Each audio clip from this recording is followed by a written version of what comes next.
The racial justice uprising that continues to surge across the country has already made tectonic shifts in the terms, in terms of terms of power, right?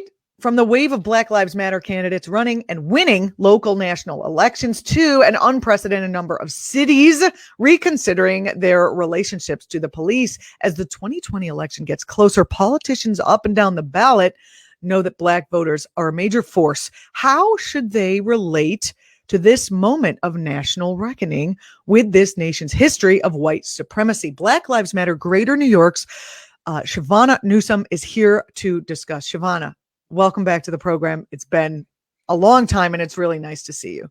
I know, me too. It's been like about 2 months or so since we spoke. Congrats on the new house. I'm happy to see you. You look gorgeous. It's always a pleasure when I'm on with you. You look fabulous too. And every time I see the color pink, I always think of how when you were running for office in New York, you defied the typical red or blue choice that they give you, and you went with pink. I think that's going to work well for you as you continue on in your career. Yeah, and I see a lot of female candidates are inspired and they are using pink, like be proud, be bold. So I'm happy I stood against the odds for that. Before we go into talking about the racial justice, can you talk a little bit about, so you had run for office and someone else won the seat that you were running for. What have you been doing since then? Well, the same thing I was doing while I was running. We're continuing to feed people. We're continuing to fight for social justice. So not much has changed except the looming deadline of an election date. This weekend has been crazy. We clashed. Well, they were the violent ones with the 34th precinct here in New York. We took over and shut down the George Washington Bridge. I've been in Minneapolis. We've sent teams out to Atlanta and to LA. So it's been nonstop. I thought it would be a break once the election was over, but the movement keeps going. So I have to keep doing the work. Well, that's the beauty of you and some of the other folks who are running for office, at least in New York City. They're movement people, they're activists, and not just like, oh, I'm running for office. Okay, let me take a break when I'm done. The work just doesn't end. And it's good to see people. Your race had like 15 great candidates in it. So it's too bad it wasn't just you. But you know what I mean? Because all these folks are coming out of like the AOC district, the Bronx, these areas, people are stepping up to run. So hopefully you'll be able to secure a seat at some future date. I hope so. There's been a lot of encouragement, and there was like really overwhelming amount of support for someone who lost an election. I thought I'd be depressed and high with covers over my head, but the outpour of love has been amazing. People have been in tears in the street. Like, I voted for you, I canvassed for you, but the work needs to be done. And I'm so proud to see so many other people running for office, because the definition of insanity is doing the same thing over and over, expecting a different result. So we continue to vote for career politicians who have sold us out time and time again. Things will remain the same. So I encourage everyone who's a community leader who believes that they can do more to get your name on the ballot and make some noise. Join the movement. We've already seen how the surge in energy around the issues of racial justice has shifted power from Jamal Bowman's win in New York to Cori Bush in Missouri. How is Black Lives Matter propelling these wins? Well, as you can see, if you look at the 2016 election, Black Lives Matter is always a force near the general election. We know, especially for the Democratic Party, that it's an important issue, and it has been before the title Black Lives Matter even happened. Blacks have been voting Democratic since 1944 when Johnson was president. So for any candidate who successfully wants to get elected, you have to persuade and win over the Black vote. Even though we tend to vote down the line and vote primarily Democratic, these are issues that must be addressed. And I have taken some fire from it, because I hate Trump. You hate Trump. We all know this.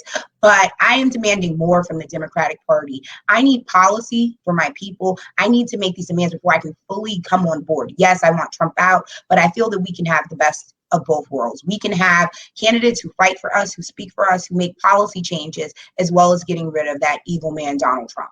How important is the idea of, electoral secure ability to vote for people of color in this country? Where is that on the list of priorities in terms of the Black Lives Matter agenda?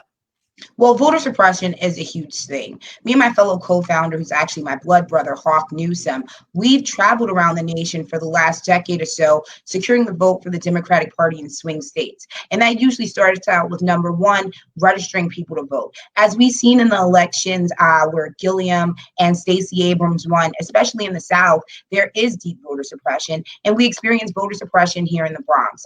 When I was running, people were sent to multiple polling sites when they'd been voting at the same place for 2 decades. We see the long lines, we see the long waits, the voting machines. So any board of election needs to step in, state legislator needs to step in, and we need to secure that voting truly matters. Now, here's the issue with voting by mail. As we see from this evil and fascist administration, Donald Trump is encouraging people to vote twice. So whatever security measures— That's breaking the law. Absolute breaking the law. Yeah, you're only supposed to vote one time. He is the law, so now he can do what he wants. But that's a whole other problem. Yeah. We can go on hours and hours for that. But I think that it's important for each state to ensure that it's an accurate vote count, then all people are allowed to vote. And there are further measures that need to be taken. We shouldn't have voters registration. Actually, anyone with an identification who can present that ballot should be allowed to go and register to vote and vote on the same day. But that's in the future to come. But this election is beyond important because I think Generation Z is playing a huge role in this. And with the world going through this COVID pandemic, we understand that people are out of work, people are hungry, and we need politicians who are going to work for us and make these dire changes that we so desperately need. We've been talking on this program about Joe Biden, of course, as the Democratic candidate, and how he is running with a "look, I'm a nice guy" kind of platform without really outlining exactly what he's going to do for people. What would you have him? Would you have him come out swinging with a progressive policy, or do you think that his "I'm a nice guy, please vote for me" is enough to win a majority of the country away from, Donald Trump, and also to kind of jump the hurdle that Democrats are going to have to jump of voter suppression that's happening in all these different forms? We don't need a monster like Donald Trump in office, but we need so much more than, hey, I'm a nice guy. We need so much more than that. And if you look at Biden's policy, it's called Lift Every Voice, and I'm speaking to Black voters right now, which comes across as offensive. There are no new progressive policies in it. What he's promising to do has already been done. Now, what I think that he needs to do, and several presidential candidates— we're going to let Black people vote. You're like, how old are you? I've had the right to vote since about 1960 something. So I think the only way for him— no, I'm here for it. We share the same sentiment. What Joe Biden needs to do is speak to activists. We came out with the Black Act, which is a Black agenda, which affects and helps all marginalized people, no matter race, identity. It's about housing. It's about environmental injustice. It's about police reform and a whole host of other issues. I'm not saying his campaign needs to sit down and meet with our group specifically, but activists around the nation and people doing the work on the ground, you need to meet with them. Then you need to engage them in getting out the vote. If we can take to the streets for over 100 days and the unfortunate murder of the good brother George Floyd, can you imagine those same people being fired up to get out the vote for Vice President Biden? Now, what people are dealing with is that Obama syndrome. Remember how excited everyone was to vote. Right now, it's kind of feeling like, from my perspective, the lesser of two evils. So Joe Biden needs to be active. He needs to be on the ground, and he needs to be the voice of the people, because America as a whole is hurting right now. I think this is a different election. It's like, let California burn down or vote for this milquetoast guy and see if we can move him after he's in office. It just seems like it's a totally different thing. Like drumming up excitement over Joe Biden. I don't see that happening. I just see like we get in there and being like, I'm so excited to speak the truth. I'm just always happy to be here. There is no excitement. You need to get those Bernie people on board. I'm scared. I'm scared to death of Trump, and that's what's going to get me to the fucking polls. Who are you telling? If Trump stays in office, it's most likely that I will end up under the Pentagon or Guantanamo Bay. I'm not sure how closely your fans follow Twitter.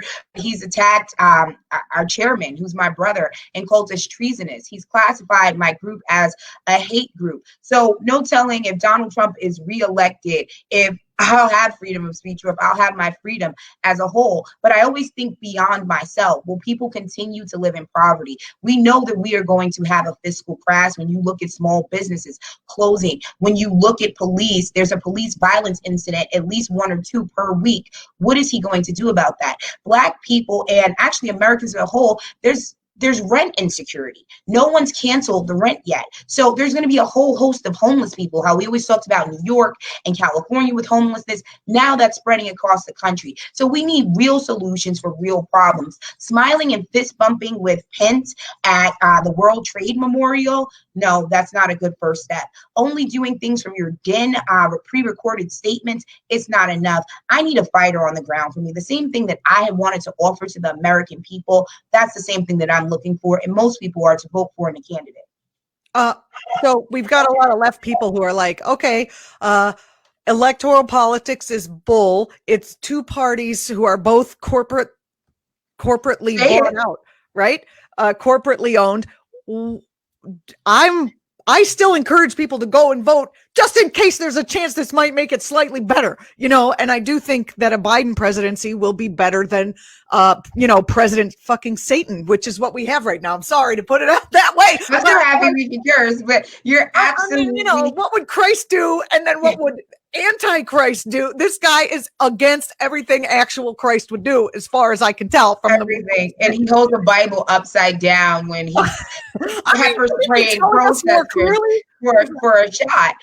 So Joe Biden needs to make some real promises to all American people. And I'm happy that you and your audience can see beyond the voting changes everything. And I've been told, I've received a lot of backlash, like, oh, we need to groom a candidate for 4 years. No, we can have a politician who works for us.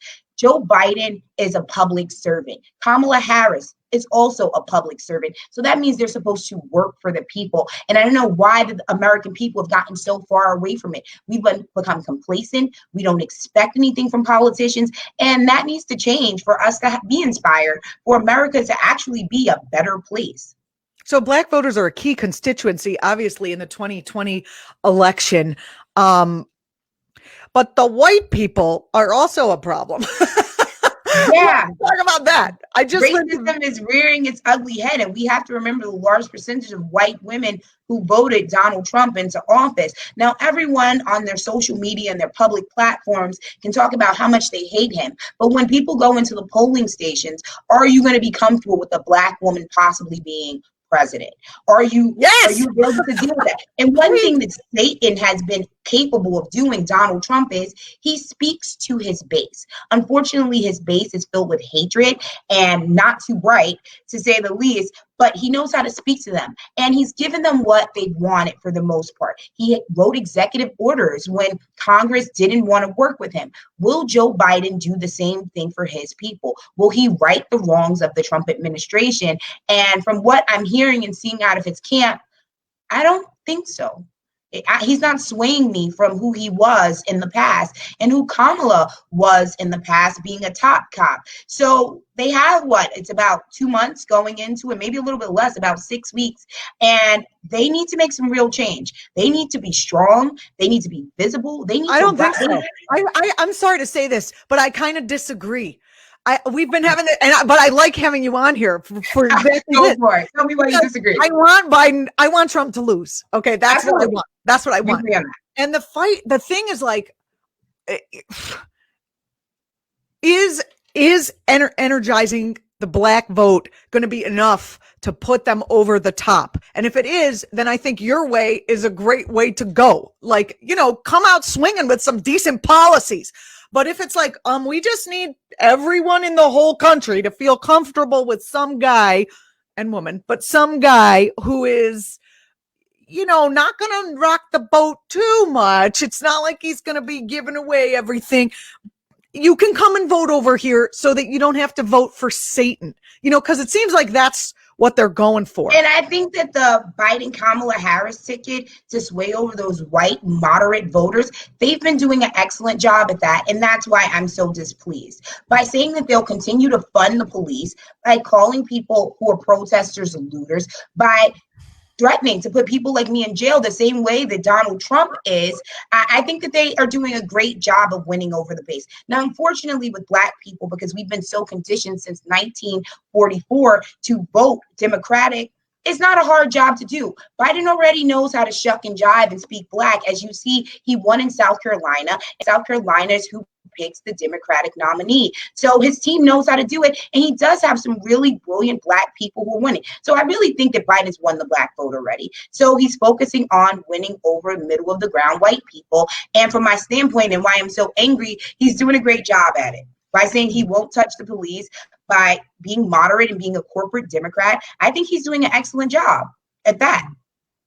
I just hope he wins. And like, I don't care. It could have been anyone. Like, I had my candidate that I liked. Me too. I had my candidate who I would have been all right with, maybe even a third one who everyone laughed at. But, like, at this point, it's like, we have to get Donald Trump out. And this is a sad state of America. Yeah. I long for the day when we were excited about who we were voting for. Right now, it seems like in 4 years, I don't see Biden getting a second run. I just see Biden's like, he's a placeholder. Exactly. He's the hole in the dam, and he's actually kind of the perfect candidate for people like the folks I just visited in upstate New York who are working class, who would be best served in every area by a Democratic president, but who their media's been taken over by Sinclair. They watch Fox News and they are brainwashed. They're brainwashed. Yeah. So Biden is the perfect candidate for that. For maybe just one vote. Yeah. Since I seem to be outnumbered in this, since it's all cost to get Donald Trump out and not demanding anymore, then I have to make a pitch again for people to run for office and for people to run for state and city councils, because those are the people who actually affect your daily life. So if I have to, because I'm going to the polls, I've gone to the polls since I was 18. Actually, before that, my parents used to let me pull the lever when they went to vote. So I will be at the polls. I will be at the polls. But so maybe we can count on local municipalities and state legislator to get those real changes we want. And it may not come in these next 4 years. And it's a sad state because I've been on I canvassed for like John Kerry a million years ago. I've always been active and I've always been excited. And we were not excited. I wasn't excited about the Trump-Clinton the Trump-Clinton candidacy 4 years ago. And I'm not excited now. Maybe I drank too much of the Obama Kool-Aid back then. I was too fired up and ready to go. So I just have to sit back and accept that we are not getting the candidate that we wanted and hoped for.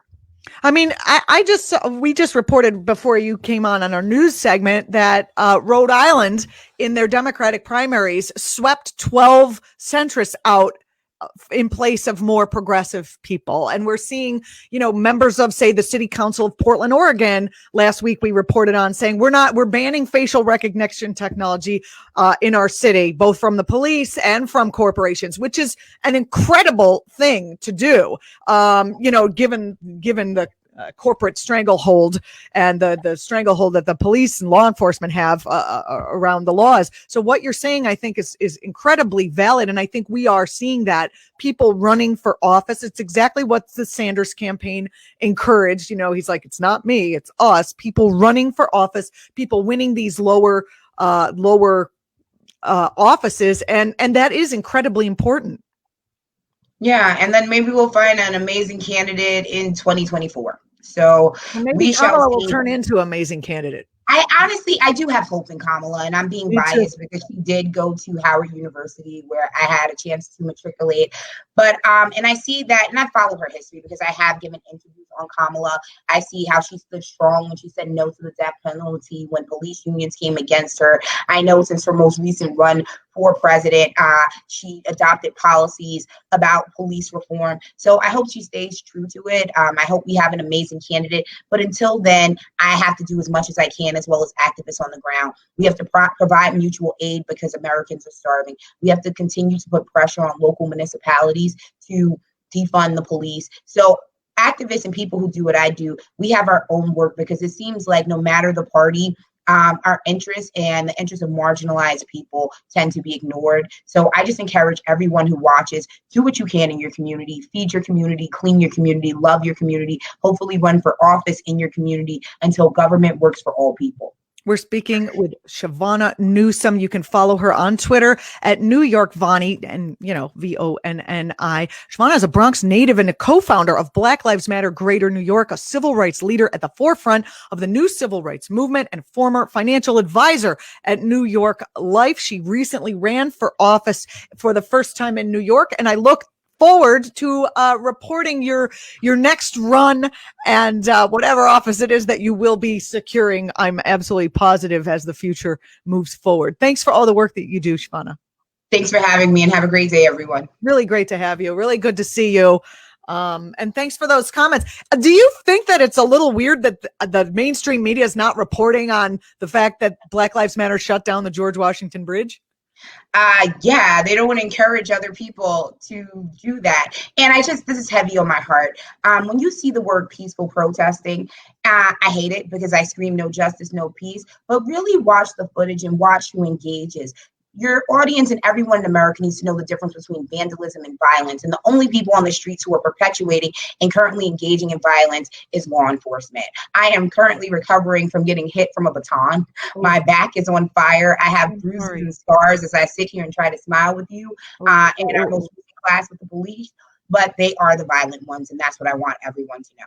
All right, so let's get into the real meat of this. We can cut the rest of it for YouTube and just put the smile. But okay, help me here, because I found myself in a position where I was in a red family unit, right?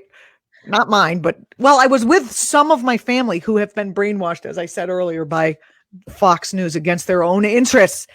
And they say things like, they've been busing people from out of the areas. Fox News talking point, right? About these violent protesters and what are we going to do? And I didn't know what do I say in terms in that time. And I know how to say things, but I was just kind of like lost. Yeah, you have to speak truth to power, no matter who that power might be. And you need to let people know that it's a difference, as I earlier said, between vandalism and violence. I don't condemn nor condone looting, but it seems that America only makes true change when there are damages to property. The significance of us shutting down the George Washington Bridge was to get legislation passed. We shut it down and we cost the Port Authority a ton of money. Do you know that $328 are made every 30 seconds on the George Washington Bridge? So roughly we cost about $40,000 there. And then the increased police presence and overtime. Maybe if we hit America in its pockets, they'll really make some laws to protect us. Now, you have to explain to them, encourage them to do their history. Nothing in America has changed unless people took to the streets. We talk about the Boston Tea Party, and every single revolt and revolution that's happened to further and advance this country have come from people like me. They may not have looked like me. They may not have shared the same agenda, but what I and everyone engaged in the streets is doing is the American way. So you need to tell them that they're being very American in their approach to systemic change. What I said was, every protest movement has been infiltrated by people who want to make the nightly news and who want to make protesters who have a good cause look like violent, menaces to society. And I just said what my own personal experiences in New York were that all day long it's peaceful and they don't cover it. And then when night falls and somebody, who knows who that is, lights a bank on fire, whatever happens, that's what gets the news, and that the actual movement doesn't get the news. And what they're fighting for is that's what I went to, because you were right. You're absolutely right. Our most recent protest with the GWB, the George Washington Bridge, the only agitators, no property was damaged. Some bones were broken by the NYPD. Some bruises were giving out and some arrests. That was the only people who were violent. And I think that needs to be addressed. And going back to how the media covers it, when we were talking about going out for George Floyd, because that's how the movement got revitalized, no one cared about George Floyd. People cared more about sensationalized news and the looting. The looting makes people who sit in the suburbs and who live there feel safe. That's what current news is about. They don't care about the struggles of people in the inner city. They just want to know that their property is intact. And that's the problem with the media. And that's why we need real journalists like you who are covering the truth. Because if anyone did a little extra research, followed a hashtag, and you watch the footage from protests, because we have so many on the ground reporters, if you watch the real news of what's happening live, it's no way that you cannot be on the side of the oppressed. Exactly. I also noticed that a lot of people setting stuff on fire that you can see on the internet when they're. I was in Minneapolis. I watched Wells Fargo. I watched Wells Fargo. Just to give you guys a little inside tip, I was in Minneapolis about 48 hours after the world found out about George Floyd. I was tear gassed, and there were fires being set. But I watched Wells Fargo burn. But the way that it went, so everyone's marching in the street. We're chanting, we're yelling on bullhorns, we have our signage, and then you'd hear an explosion, or you'd smell or see the fire, but it would be behind us. And all the buildings that got set on fire, the doors were prior open. It was very systemic. There was even tear gas coming from within the crowd. So there are outside infiltrators. There are people to make the movement look bad. And call me a conspiracy theorist. The American government knows who they are, and they most likely put those people in place. Thank you. I was hoping you would say that. I feel like if I say it, everyone thinks I'm crazy, but you were there. Like, I'm okay with being crazy. As long as I was there. That's what I was trying to bring up with this person when I wasn't sure which news she was watching until the next morning. I woke up and I was like, oh, okay. Yeah.